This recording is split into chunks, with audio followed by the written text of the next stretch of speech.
What's up, YouTube? Rusty Rides Garage back here with a little tip on how to make your old turn signal lights look new again.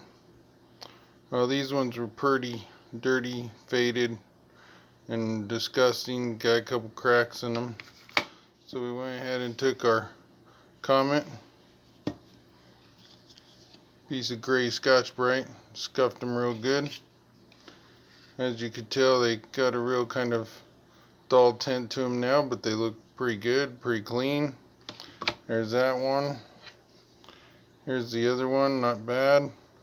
Got a couple little cracks in them.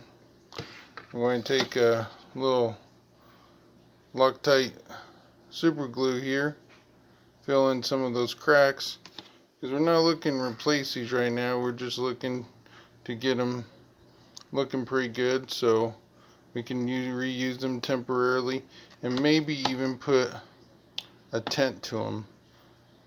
So let's get them glued up and go from there. Okay, we got them all glued up.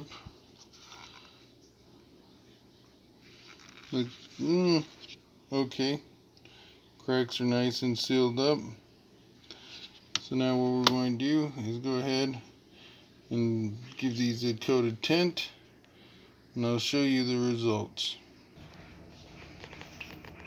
As you can see, there's still a slight orange, just very ever so lightly haze to them. We went ahead and did get them blacked out using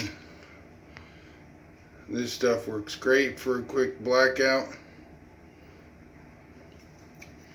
but you don't ever want to make them totally black. As you can see, there's still a little bit of orange tint, and once we get these out in the daylight, there'll be a little bit more orange. So there you go.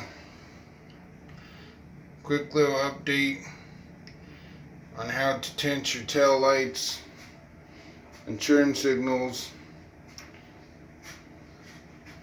As you can see, they came out really nice. Well, until next time, keep those hot rods rolling and keep on restoring.